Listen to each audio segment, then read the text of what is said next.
Assalamualaikum warahmatullahi wabarakatuh. Pertama-tama saya sampaikan selamat kepada calon-calon intelektual muda, mahasiswa baru. Kalian adalah bersyukur bisa masuk Universitas Negeri Yogyakarta yang persaingannya sangat ketat dan saudara sudah menyisihkan berpuluh-puluh ribu dari teman-teman saudara yang juga mendaftar di Universitas Negeri Yogyakarta. Kali ini saya akan menjawab beberapa pertanyaan yang masuk tentang eee, pelatihan soft skill, terutama materinya adalah eee, growth mindset. Pertanyaan yang pertama boleh saya bacakan, saudara mudah-mudahan yang bertanya ini juga bisa melihat jawaban saya ini melalui channel YouTube, channel resmi Universitas Negeri Yogyakarta. Yang pertama, "Selamat siang Bapak, saya dari program studi pendidikan matematika. Mindset saya dari beberapa pertanyaan tersebut," artinya dari beberapa pertanyaan dites melewati instrumen untuk melihat peta pikiran seseorang. Dia yang bertanya ini termasuk growth mindset. Saya mohon izin bertanya, pada keterampilan kecakapan hidup terdapat produktif. Padahal ini saya masih bingung. Bagaimana membuat diri saya konsisten menjadi pribadi yang produktif? Terima kasih. Nah, saudara, orang growth mindset ini modal yang baik untuk menjadi orang yang produktif. Tapi saudara masih belum yakin. Oleh karena itu sejak sekarang, pertama, saudara harus bersyukur bahwa berdasarkan instrumen tes yang saudara isi, saudara termasuk anak-anak yang memiliki growth mindset. Ini sangat penting. Saudara tahu bahwa tes PISA Indonesia kemarin, anak-anak Indonesia itu yang memiliki growth mindset lebih sedikit dibandingkan anak-anak dari Eropa dan sebagainya. Namun kalau saudara sampai saat ini belum bisa membuat bagaimana diri saudara supaya produktif, mulailah dengan melakukan apa yang disebut dengan refleksi diri. Jadi setiap saat saudara berhenti sejenak, merenung barang 3-5 menit, apa yang sudah dilakukan dalam waktu setengah jam atau 1 jam yang lalu. Kemudian saudara mengevaluasi, apakah ada pertambahan, apakah ada pertumbuhan apa yang saudara kerjakan. Misalkan kalau saudara punya target membaca, apakah target bacaan saudara selesai dilakukan. Kemudian apabila saudara ingin belajar sesuatu materi, apakah saudara dari tidak mengerti menjadi mengerti. Kalau itu saudara sadari, maka untuk menjadi produktif itu gampang saja. Yang penting adalah hari waktu sekarang ini harus menjadi lebih baik daripada waktu-waktu yang lalu. Saya pernah mengikuti training di Amerika, itu training bagaimana menjadi orang kaya, how to be the millionaire. Tetapi trainernya bertanya, do you want to be millionaire? Semua trainee itu bersab, yes katanya. How can you be the millionaire? Jawabnya pada semuanya menjawab, we have to work very hard. Kita harus bekerja keras. Ternyata salah. Orang yang memiliki growth mindset tidak begitu. Tetapi jawabnya, trainernya ialah, to be millionaire is very easy. Just watch carefully poor people and then don't do what they do. Jadi menjadi milioner itu sangat gampang. Lihat orang-orang miskin, lalu jangan lakukan apa yang dia lakukan. Sama kasusnya dengan punya saudara, saudara sudah punya kondisi growth mindset, tetapi untuk menjadi produktif, saudara masih merasa sulit. Oleh karena itu, lihatlah teman-teman saudara yang saudara anggap bahwa dia tidak produktif. Maka jangan lakukan apa yang dia lakukan. Lihatlah teman saudara yang prestasi akademiknya itu rendah, maka jangan lakukan apa yang dia lakukan. Oleh karena itu, saudara harus tetap melakukan pertumbuhan walaupun kecil. Sekecil apapun harus berbeda. Hari sekarang harus lebih baik dari hari-hari yang lalu. Misalnya secara sederhana, saudara bisa juga membuat grup WhatsApp misalkan. Di grup itu saudara bisa membicarakan apa saja. Misalkan membicarakan apa yang lagi tren yang bisa dilakukan untuk mengembangkan hobi yang akhirnya bisa mendatangkan uang misalkan saja. Di grup itu misalkan saudara bisa berkomunikasi, melakukan komunikasi dengan bahasa Inggris. Itu akhirnya saudara memiliki kemampuan untuk berbahasa Inggris. Orang yang bisa berbahasa Inggris akan memiliki daya saing yang lebih baik jika dibandingkan dengan orang yang tidak memiliki bahasa Inggris. Growth mindset itu antara lain menghargai bagaimana prestasi orang lain. Melihat prestasi orang lain itu sebagai inspirasi dan tidak mengenal lelah dan selalu menghadapi tantangan. Jadi jangan menunda-nunda waktu karena itu bagian dari tantangan saudara. Inilah untuk menjadi produktif antara lain seperti itu. Yang paling konkret, kalau saudara membuat 1 minggu catatan harian, catat apa yang saudara hasilkan dari minggu pertama hari Senin. Lalu hari Selasa apa yang saudara hasilkan, hari Rabu bagaimana, hari Kamis bagaimana, trennya bagaimana, digambar di grafik. Kalau saudara misalkan kemudian mengerjakan sesuatu yang bisa dikuantifikasikan, digambar di grafik. Grafiknya harus meningkat. Inilah cara meningkatkan produktivitas saudara. Begitu juga cara memanfaatkan waktu. Kalau saudara misalkan menggunakan waktu tidak efisien, dari hari pertama dibanding hari kedua, waktu saudara banyak terbuang, dan saudara tidak merasa menyesal, itu saudara masih tergoda dengan kegiatan-kegiatan yang non produktif. Kemudian kita beranjak ke pertanyaan kedua. Katanya dia bertanya, "Selamat pagi Pak, saya Wisma dari program studi pendidikan seni rupa. Saya mendapatkan skor A57." Ya, ini skor tesnya kemarin untuk mengetahui mindset. Dan kategori profil mindset saya lebih dominan growth mindset. Saya selalu berubah dan mengembangkan kemampuan saya.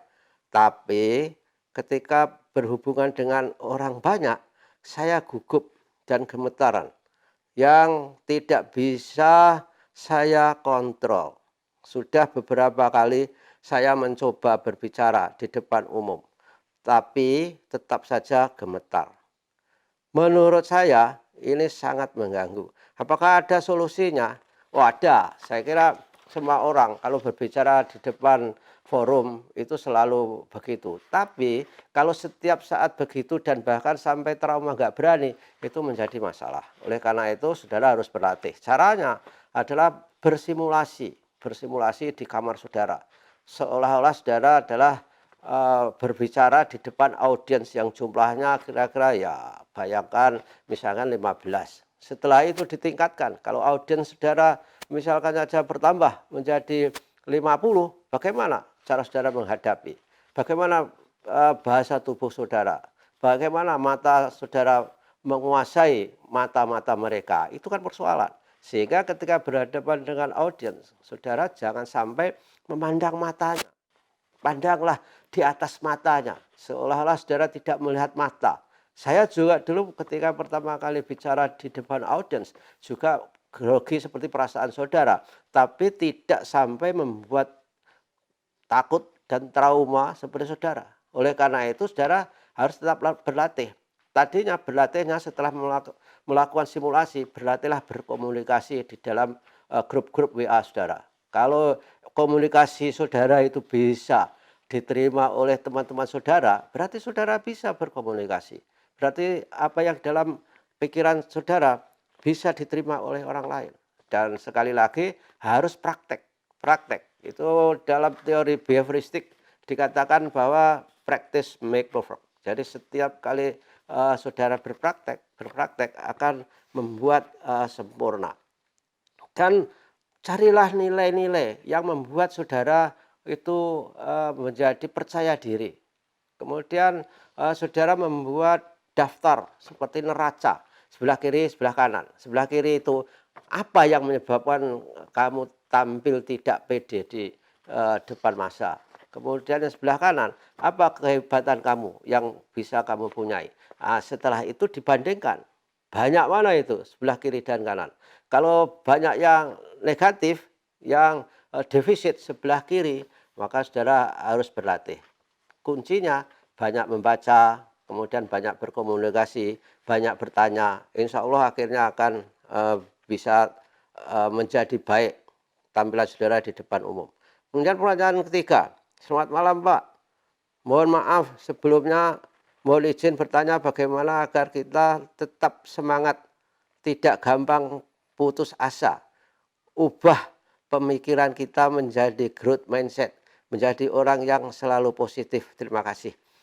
Untuk mengubah mindset itu tidak gampang, itu terpengaruh pada proses internal pikiran saudara, tergantung motivasi, tergantung persepsi saudara, tergantung inisiatif saudara, tergantung kreativitas saudara, plus lingkungan.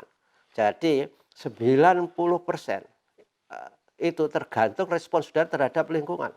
10% nasib saudara itu ditentukan apa yang terjadi pada saudara.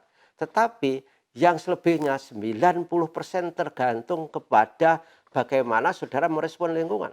Kalau saudara tidak pernah merespon lingkungan dengan baik, nasib saudara tidak pernah beranjak daripada yang diberikan Tuhan 10% itu.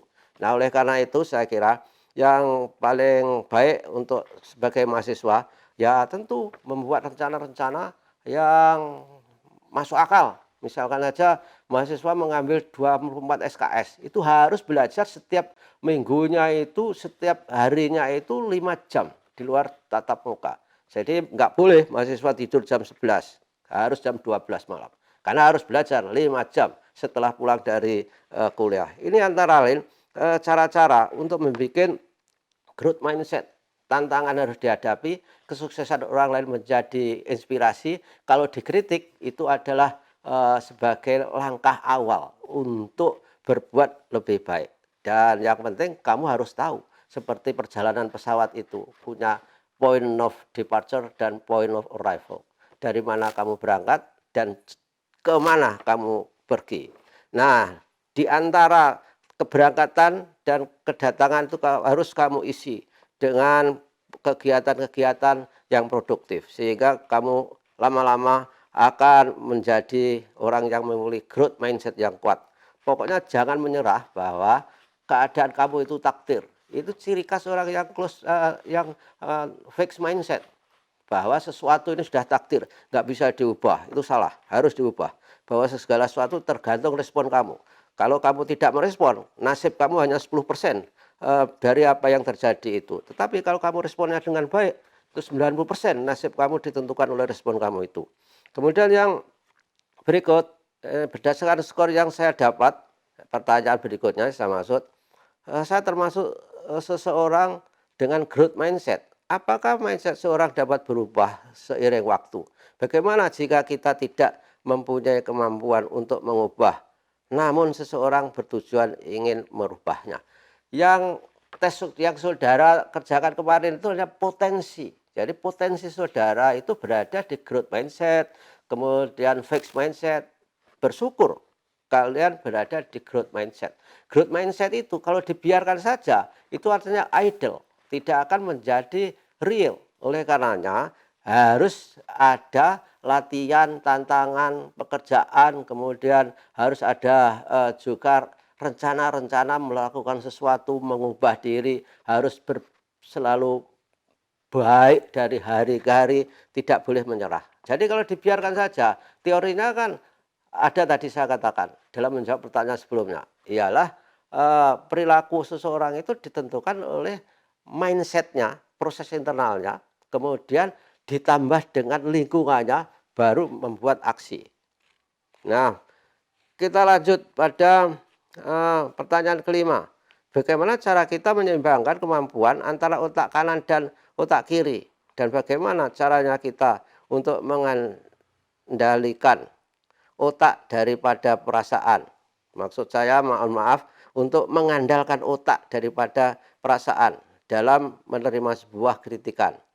Mungkin ada beberapa orang yang down dalam menerima kritikan, walaupun dia mampu untuk belajar dan berusaha.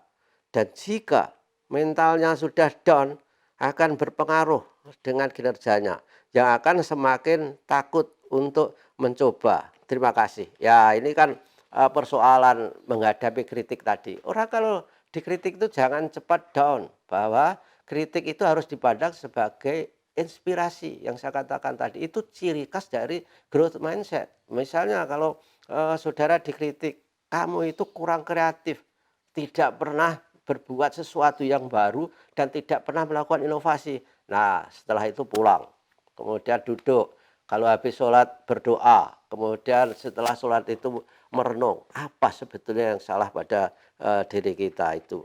Nah, kalau sudah selalu mempunyai ritual seperti itu, inilah yang disebut dengan reflective thinking. Jadi semua pekerjaan kita, semua hasil kita itu harus direfleksikan. Yang kurang ditambah, kemudian yang sudah berprestasi jangan didiamkan. Justru harus ditingkatkan lagi prestasinya. Itu saya kira caranya supaya kita selalu menjadi orang yang bermanfaat dan juga orang yang produktif. Sebagai mahasiswa harus begitu. Harus punya cita-cita, punya visi. Misalkan lulus sarjana tepat waktu dengan cum laude misalkan saja. Ini karena cita-cita, tujuan itu adalah merupakan semangat kita untuk mencapai dan bisa menjadi pemicu kita untuk berbuat sesuai dengan tujuan yang kita canangkan itu. Kemudian pertanyaan berikutnya tadi, otak kiri dan otak kanan. Ya, otak kiri dan otak kanan secara fisik ada latihannya, tapi saya tidak yakin bahwa secara fisik itu bisa terus mengubah otak kiri dan otak kanan bisa seimbang. Tapi ketika memang tidak gampang, tidak selalu berimbang. Menurut penelitian bahwa manusia kalau pria itu memang menggunakan otak kiri kanan itu tidak begitu seimbang. Tapi kalau wanita kelihatannya otak kiri dan otak kanan itu hampir-hampir seimbang atau bahkan sebaliknya bisa juga terjadi. Ini caranya kalau saudara membenci sesuatu jangan berlebihan. Misalkan saudara tidak suka bahasa Inggris misalnya, jangan bahkan tidak dipelajari. Tidak suka matematika misalkan saja, jangan tidak dipelajari sama sekali. Tidak bisa menyanyi misalkan saja, jangan seolah-olah membenci kepada orang yang bisa menyanyi. Nah, oleh karena itu memang harus ada latihan tadi, tidak boleh membenci. Nah, maaf, tadi saya mengatakan bahwa pria yang menggunakan otak kiri dan otak kanan secara seimbang menurut penelitian. Tapi wanita itu lebih tidak seimbang dalam menggunakan otak kiri dan otak kanannya. Sehingga rata-rata pria itu lebih bisa berpikir rasional daripada dibandingkan wanita yang kadang-kadang lebih emosional. Kemudian yang nomor 6. Assalamualaikum, Pak. Berdasarkan asesmen sebelumnya saya mendapat skor A40 dan berkategori profil growth fixed mindset kategorinya. Kemudian bagaimana bukan, saya belum begitu paham mengenai pengertian lebih detailnya. Jadi sudilah kiranya Bapak menjelaskan mengenai hal di atas lebih detail serta memberikan beberapa saran kepada saya. Terima kasih atas penjelasannya. Jadi peta otak itu kan dua kalau dilihat dari mindset. Jadi fixed mindset, growth mindset. Di antara dua itu ada rentang yang disebut dengan fixed growth mindset. Kemudian ada growth fixed mindset, baru growth mindset. Yang fixed mindset, growth mindset sudah jelas. Tapi di antara dua itu, yang fixed growth mindset itu kecenderungannya akan ke growth tapi lebih kuat fixed mindsetnya. Dia paham bahwa growth mindset itu bagus, tapi tidak pernah mencoba. Tidak pernah mencoba bagaimana untuk menjadi growth mindset yang sebenarnya. Dia malas-malasan, tapi dia tahu bagaimana harus bisa menjadi growth mindset. Nah, kemudian yang growth fixed mindset itu kondisi mindset yang sudah dekat dengan lebih banyak growth mindset, tetapi dia hanya mementingkan upayanya saja untuk misalnya menghadapi tantangan, bekerja keras, tapi tidak mementingkan nilai-nilai dari usaha-usahanya itu. Oleh karenanya harus juga orang itu mempunyai target mengejar nilai sambil melakukan usaha-usaha dan proses yang harus dilakukan. Kemudian yang terakhir saya kira ini pertanyaannya 7. Selamat sore Bapak, mohon maaf sebelumnya, mohon izin bertanya mengenai hasil penilaian materi growth mindset. Hasil penelitian saya termasuk fixed mindset yang cukup dominan dengan beberapa growth mindset. Dan skor saya A28. Untuk arahan selanjutnya bagaimana ya Pak? Terima kasih. Jadi ketika saudara dites berada dalam fixed mindset, pertama saudara harus menyadari benar enggak kondisi saudara seperti itu. Benar enggak bahwa saudara itu tidak mau menerima tantangan. Benar enggak bahwa saudara itu melihat orang berprestasi itu memang itu sudah takdir. Benar enggak bahwa saudara melihat orang lain yang sukses itu saudara tidak iri atau bahkan wah saya nggak bisa begitu karena itu sudah takdirnya. Kalau itu benar, maka harus benar-benar berusaha secara sadar. Tidak boleh itu diterus-teruskan. Tapi yang saudara lakukan ialah harus mengubah mindset internal saudara, kemudian juga berusaha mengubah lingkungan. Mengubah lingkungan caranya bagaimana? Ya saudara harus bergaul dengan orang-orang yang memiliki growth mindset. Mengubah cara yang lain bagaimana? Membaca. Karena buku itu adalah sebagai guru yang tidak pernah kenal marah. Atau melihat pengalaman orang lain. Pengalaman orang lain yang sukses itu direplikasi untuk saudara. Saya kira itulah jawaban saya. Mudah-mudahan saudara bisa mengikuti dan selamat. Kemudian saudara harus belajar dengan baik. Semoga selesai tepat waktu di Universitas Negeri Yogyakarta. Terima kasih. Wassalamualaikum warahmatullahi wabarakatuh.